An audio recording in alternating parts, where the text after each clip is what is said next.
Hey everybody, Preston Poulter here with Pocket Jacks Comics, and I'm going to talk about something that I've avoided up until now. That's reviewing my own material, but if I don't talk about it, who's going to? So we have a campaign coming up for White Lily issue 3 next month, so I thought, what a good time to just introduce people to what the story is, what it's about. Certainly going to have a lot of introductory material here, but there'll also be some tidbits for hardcore fans. You'll learn some stuff that maybe you didn't know. So, what is it about? It's about the two deadliest male fighter pilots who ever lived, and I talk about them at every comic show I'm doing, so I've had lots of conversations about them, and a lot of people are very, they're very incredulous that they even existed. Like, I have to, that's why I put the woman's picture on the very back of the comic, so I could kind of be like a visual aid that I could just go, oh, hold on, let me show you what she really looked like. And here on the very back of the comic. Alright. Hopefully it's going to get there. Very back of the comic is, yeah. There she is. So that's what she really looked like. It's been colorized a little bit. One of the things I thought was really interesting about her is that she peroxided her hair. Because that is such a feminine thing to do. You know, you're in the middle of fighting for your life at Stalingrad, and you're like, you know, I should really be blonde. And she did wear scarves made from parachute silk, and you know she was just such a plucky individual who, you know, when I found out about her story, initially I was at the poker table, which is part of why it's called Pocket Jacks Comics, and she was a figure that, you know, she lost her father in the purge, and then she would later go on to serve that same government because she wanted to restore honor to her family name and basically prove that they killed the wrong person. And I thought, wow, like when I heard that and understood that, because to me, like, you know, every day is, you know, I'm struggling for purpose. Like I do bouts with depression and whatnot. And when I heard about this person who was like just for all intents and purposes, she should just be huddled in a corner. You know, as a Jew in World War II and the Nazis are coming, and she volunteered to get into the Soviet Air Force. I'm like, wow, there's a story. Like, what is motivating her? And so that is what I wanted to tell this story about. But yeah, a lot of people, when I first encountered them, they didn't even know she existed. So that's why I put her picture here on back. Something else that is of note, this image here, this was actually a scene from issue 4 that I just looked at the pencils for a couple of days ago. And my pencil I used for issue 1 and 2, he passed away, so we can't really use this page in issue 4, because then it would be the only one page done by a completely different art team. But initially I commissioned the cover and the first 5 pages, and the suggestion was, well, you don't really have a lot of aerial stuff in the first 5 pages, so why don't you take like one of these big dogfight scenes from later in the story? And so this is what this is. This is actually from issue 4. This is one of these dogfight scenes from later in the story. Lily is swooping in to shoot down this Focke-Wulf 200, which is transporting supplies to the German troops in Stalingrad, and she's swooping in to get them. So that's Lilia there on the left, and that's Alexei there in the middle. And boy, it looks totally different now. Or wait, it's not Alexei in the middle. Maybe that's a German in the middle. One of the things that, you know, the original art team that we got a lot better on is it was kind of hard to distinguish which character was which is why it really helped with the scarves. You know, Lilia here has this. We put her in a gold scarf so that it would be able to go, oh, that's Lilia right there. But yeah, this is a pretty tense scene here. She and Alexei attack this German transport, and Alexei takes some fire, which, as you can see, that's Alexei's plane, which is streaming off there. And for those of you who have read issue 1 and 2, or are students of the historical figure, you know that Alexei Solomatin was, essentially the boyfriend slash fiance of Lydia Litviak. So they had a romantic relationship going on during wartime, which, again, there's so much drama that we can use there. I'm like, that's awesome. So I'm going to take you through, so the first issue, which you can download for free, by the way. Just go to my website, pocketjackscomics.com, sign up for my email newsletter, and you will get this PDF on your computer for yourself, and you can just follow along with me as I talk about, kind of give you the behind the scenes and the thought process and stuff on like the whole comic book. Interesting. One of the things that flashed by there was the orientation shifts, because to me, I thought, wouldn't it be neat if one of the ways I convey of why she's serving this horrible government that killed her father is I show that the air is a different world up there, and that she wants to be free. She wants to be up there where life is important and big, and she feels so significant. So here, I'll show you how we change the orientation. See, when we're here on the ground, we're just in regular comic orientation, and then we go into the sky. Boom, the orientation flips. Let me back it up a little bit. Yeah, the orientation flips so that, boom, now that's what the page looks like when it's physically in the comic. And that's one of the differences in the reading experience. When you're physically looking at the comic, it makes you do the work of a pilot, because you're here and you're oriented this way, and then boom, you go to the next page, and then the orientation flips, and you have to get level with the horizon like a pilot. I thought, I'm going to take the reader and I'm going to put him in the mindset of a pilot, and it expresses, subconsciously, that the sky is a different world, and it's the world she doesn't want to give up, and so that's why she's volunteering for the Soviet Air Force, despite the horrible things they did. People like it. I've got some comments. Initially, the artistic team, which for the first 5 pages plus that back cover that I showed you, they were a little skeptical about whether that was a good artistic choice, and particularly me coming in. This was my first comic book, so I wasn't getting a lot of respect. But at the same time, I was signing the checks, so they're willing to do whatever I was going to pay for. But they weren't sure that was a good idea. But people have responded. It's gotten a lot of positive feedback, so I'm glad. The very first thing which was done, which incidentally, if you are doing your own comic books, I don't recommend doing this necessarily. But the very first thing which was done was the cover right here. And the reason I say I don't think that's a good idea to have that be your first piece of artwork is, the cover of the book it's really important. Obviously, it's what sells the book. It's the thing that you're going to refer to a whole bunch. And if it's if that's the first thing the penciler's going to do, he hasn't practiced at all really drawing the character. If you make him do a few other pages, then the cover, they've gotten a chance to practice on the character. So the cover is going to look better. So just kind of word to the wise. But yeah, so here's the cover, and I can't help but look at this thing and think, oh my goodness, I've come so far since then. So this was Laval Davis, who, as I mentioned, passed away. And this was my original inker, Walden Wong, who, after we did, the first 5 pages, I did a campaign on Kickstarter, which failed. And Walden, had better stuff to do. But he put me in touch with Diana, who's been instrumental in getting everything done. So for White Lily issue 1, the cover and the first 5 pages are done by a different art team than largely the rest of the book. Well, I mean, Laval is the same penciler throughout, but we have a different inker, and we do have the same colorist. And then in issue 2, I switched the color team because Blonde does work that looks really good for the World War II stuff. We'll get into issue 2 later on.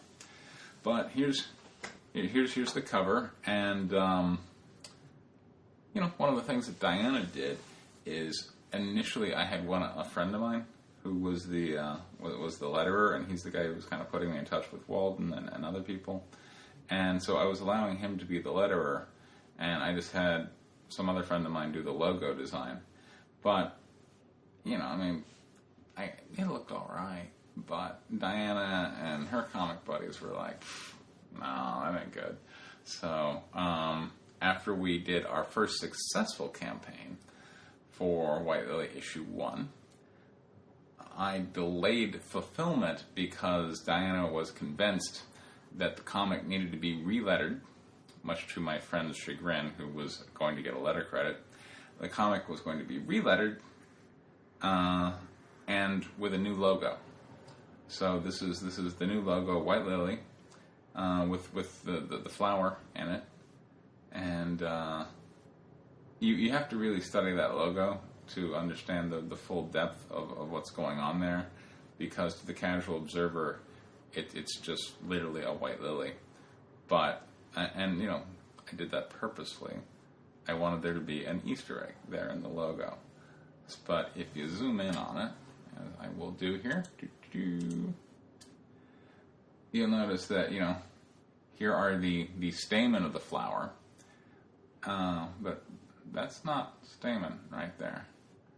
It, you know, from a distance, it looks, you know, kind of all part of the same image. Like, oh yeah, this is just the stamen of the flower. But that's actually blood on the flower. And because I'm telling you, this is a very bloody story. So, kind of a little subtle hint. And something, this happens in issue 3, which is going to be kickstarted next, you know, in just like 3 weeks or so, where she gets shot down in Stalingrad. It was a choice, you know, so initially we had, okay, Lilia, and then Katya, and then Alexei, and some planes, because we wanted to tell people it's about aviation, but it still looked a little empty, so we put kind of an action scene here, Lilia in Stalingrad hiding, but I haven't gotten a lot of objection that I have the same character on the comic twice. Well, whatever. If I had to do it all over again, the cover would be totally different. But nevertheless, I got to take pride in it. It was the first thing done for White Lily, and I'm very proud of this project. So here was the credits page. So again, yeah, Walden got credit for the first 5 pages, and then Diana came in, and yeah, we have also a credit panel here in the comic on page 3. We have one of these credit panels here, and here we give credit to the breakdowns to my friend Jack Nolan, who was the initial letterer and got bumped. Sorry, Jack. But our story opens, and Sam Kinison once opened a comedy special by, you know, it was a completely dark theater. He turned off the spot. It was a completely black auditorium that was full of people. It was totally black. And he walked out there in total pitch blackness, and he stood before the microphone, and he lit a cigarette, and that was the only light in that whole auditorium. And then, boom, he killed the lighter, and he was just smoking it, and you could just see that glowing red ember there in total darkness, and I thought that was a really cool image. So this is where we find Lily. I thought that was a cool scene that would kind of capture it. So there's an air raid going on, and we see kind of the backdrop of Moscow, and we open up with her in just total blackness and lighting up a cigarette. This is kind of an intimate moment of her and her cigarette, which I have her smoking a lot, and some people have been critical of that. But the thing about Lilia is my interpretation of her and her life is that she had a very active and driving death wish. She was constantly putting herself in danger. She volunteered for the Soviet Air Force. She wasn't drafted. She volunteered. And when she was in it, she kept volunteering for more and more dangerous missions. And to me, like, why are you doing that? You know? And again, the story is about trying to understand her motivations, but I figured a death instinct and kind of a drive in that direction at least had to be one of them. So I, as the writer, am kind of showing you here that she's, you know, the cigarette, the constant smoking is kind of a signal that this is where her mind's at. So, but she opens up a cigarette, and she grabs what the script called for was a mechanically powered flashlight. I don't know. how that came about here. But she grabs a flashlight, and it's probably more difficult to convey in the comics that it's mechanically powered. And then here we are at the Battle of Moscow. The Germans got right to the edge of the city of Moscow, but they weren't able to take it. But that's where she is at the start of our story. And she's in this rundown mansion. My mother has actually visited Moscow, and one of the things she said was that under communism, the homes of wealthy people were taken from them, and then they were used as tenement housing. So she's got one room in this what used to be a rich person's house, and they have presumably been killed because all their art is still here. But as you notice, it's become kind of dilapidated because no one's taking care of it. So you got the grandfather clock, and it's all smashed in pieces. And then here in the background, we have these people from another room who are just running for safety, as Lily is kind of wandering around with her flashlight, bitching that it is the 5th air raid in 3 days. And then we come out and we find her on the balcony. And, she's thinking, and I wanted to go with old-timey word balloons because I wanted this to feel like a 40s comic.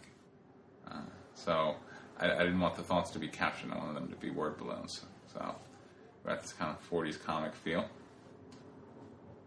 And this is her Star of David, which the script called for to be gold. It ended up being kind of yellow. It looks better with the new colorist. So. And she's coming out. She's knocking the snow off of the railing as she's blazing up, and the smoke's all coming out of her nostrils. And then, she's resting her arms down on that railing and kind of surveying things. And you can see here that her feet, she's fashioned little homemade slippers that look like airplanes because she loves to fly. So I wanted that kind of subtle cue in there. And also noticed that, she's standing in her tattered pajamas in basically like a snowdrift. She's standing right by a snowdrift. She knocks the ice off and puts her arms down on that railing, which has got to be cold. But, the Russians, they're kind of used to the cold. So I wanted to convey that cold did not impact her. But I'm also trying to convey to you, the reader, that wow, this environment that she's in, it's pretty tough. And she has this comment right here: need coffee. I do reference a lot of people, because I love coffee, as do a lot of other people. And so whenever I get in the discussion, I'm like, I like it so much, I put it in my comic book. And then we go here to page 3. This was Jack Nolan's idea, to spell out the issue name here in the clouds. And I think we never did it again, but for the open of the story, why not? And then we have this bulletin board, which is where we put the credits. And she's here surveying all the people running for safety. And then she calls out, "Good luck." And she turns around and she throws the cigarette over her shoulder. And now we have the real indication of where her head's at, as she says, "We're all dead anyway." Initially, that was a thought balloon, but I think I like it more as like a spoken word because, she's alone, but as she's speaking it sounds more resigned, more real. So I thought that was pretty cool. And then we have her going to her friend Victor, who runs a bake shop. And she goes on bicycle because people in Moscow didn't have cars under communism, so she's having a bicycle everywhere in the snow. And I love the image of a flight instructor bicycling to her airplane so that she could give lessons. It's like I bicycle to an airplane. It is such a Soviet reality kind of thing to do. So she walks in, "Privyet," which means hello in Russian. I wanted to give it a nice Russian flavor. So the common words, yes, no, hello, thank you, stuff like that, I'll put in Russian. So, "Privyet, Victor." And then they get in a discussion, about neither of them have sought shelter in the air raid, and that, she, knew that he would be here, but she makes this, joke with him that because, he can there and he can be in the shop, he'll be ready for when, the crowds do come after the air raid is over. It's like, once that air raid's over, people are going to come here and like, oh, I'm going to have to tell Comrade Stalin that there's a capitalist in our midst. And, and he makes this comment, please, don't even joke about such things. And then we come down here to the bottom. Apologies, comrade, and she's now outside the shop, and she's back on her bicycle. And then, looks like the air raid was for real. Here are German bombers, and they're dropping bombs, and she calls out, Victor, run. And then, boom, we have big explosion. And again, I commissioned the cover in the first 5 pages. This was page 5. This helped set up my story, and this was how I was pitching it to people. But here she is on her, blown off her bicycle. And, she's recovering from the smoke, and as the smoke clears, she looks down, and her friend Victor is gone. And, that scene impacted a lot of people. They really liked seeing, or at least they were struck by Victor's death, which I thought was quite an accomplishment because you just met the guy. But as you're introduced to him, he seems like he's Lilia's friend, because he is Lilia's friend. And, in your mind, you're thinking, oh, that's Lilia's friend. So now, we're meeting one of the significant characters of our story. Oh, he's dead. And again, going back to the blood on the logo, it's a bloody story. And people are going to be dying. So it deals with life and death and trying to find purpose amid a world that is just falling apart. Because to me, that is what she had to deal with. And you see her reaction here. I do love the reaction shot of looking down, seeing the bloody hat, and then this panel right here where she's just having to turn back to life and go about her daily routine, but she knows that her friend's gone, but at the same time, what can she do? And it's not like she can call in sick to work and go, oh, sorry, my coffee shop got bombed. So, and that also is not what the character would do. She was very much stuff it down and go on kind of person. So, which I feel mirrors her life, As you'll see as the story goes on, she suffered a lot of losses of people close to her, and yet she was just always volunteering to go further into danger. And so this I wanted to portray very early in the comic, that there's the death of a friend of hers. She stuffs it down, and she puts on that, and she gets on that bicycle and do this nice kind of time lapse. That was LaValle Davis's suggestion. I'm going to miss working with him, that we do the little time lapse here where she's mounting a bicycle and then she's riding off. And he was really proud of how this page ended up. But we see, the inner all the emotional anguish that she's had to stuff down. We can imagine there must be a bunch more in there, that she is inside a well of just loss and grieving and rage, and that it's bubbling out with all the smoking and these self-destructive things that she will engage in, that you'll see as the story goes on. But those same things make her to be a great fighter pilot, because she takes crazy risks and she's very aggressive. So I wanted to show kind of the flip side of someone who was in war with, kind of somewhat of a suicidal, high death instinct outlook, and that right up until the point where they're not there anymore, they're a great fighter pilot. So, all right, I took you through all the artwork that I initially commissioned for White Lily, which was the cover, the first 5 pages, and that page from issue 4, which unfortunately is now just been used for the back cover. It's lost. I will pick up in my next video, coming here from this page and going forward. Thank you very much for listening. Take care. Oh, and one more thing. There's a campaign going on right now for White Lily issue 2 in sketch cover. There will be a link down in the description for that. And if you really like White Lily, I would encourage you to subscribe to my channel. I'm trying to get up to 100 subscribers so that I can change my channel name. And if you like the video, let me know by liking the video. Thank you very much. Take care.